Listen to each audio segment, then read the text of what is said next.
peut-être faire une clarification. J'ai eu une discussion avec un de mes collègues là-bas au fond quant aux amendements.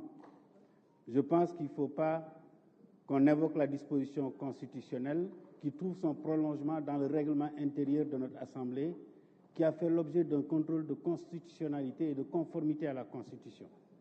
Et quand on regarde l'article 76 du règlement intérieur de l'Assemblée nationale, on nous dit le représentant du président de la République.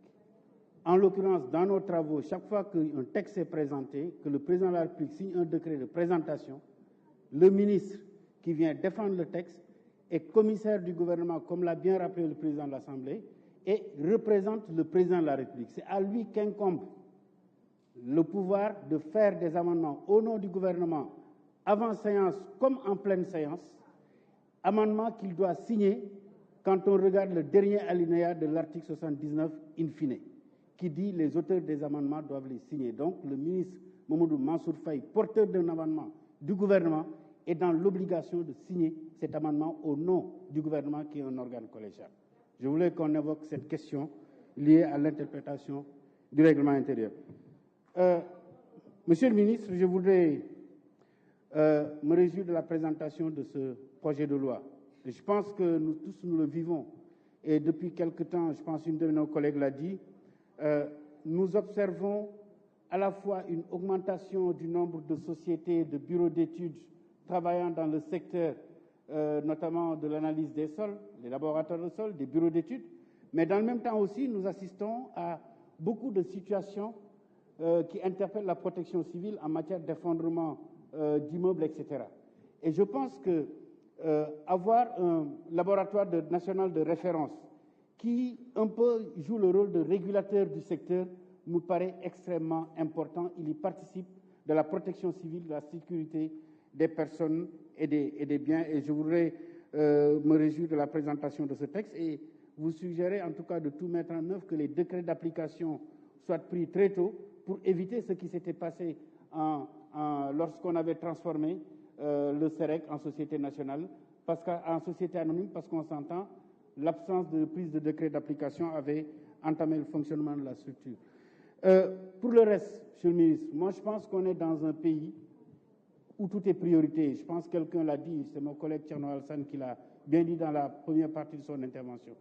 Quand on mobilise 1000 milliards, ou 700 milliards, ou 800 milliards, pour faire un train express régional, quand on mobilise près de 400 milliards pour faire un BRT, quand on mobilise de l'argent pour faire des routes, autoroutes, Ila Touba, etc., moi je pense qu'une manifestation ne peut pas être une excuse pour s'en prendre à ces infrastructures.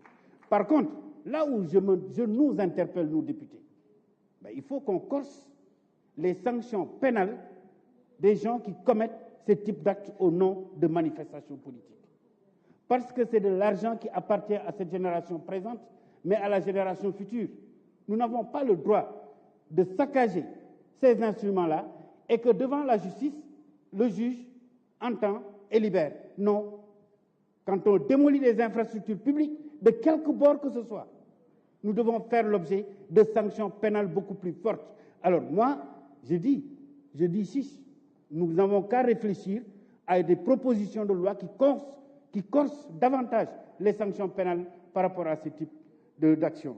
Maintenant, sur le débat ici, franchement, chers collègues, de tous bords, nous avons des sujets brillants, des esprits brillants sont de tous bords, à gauche, à droite, au milieu.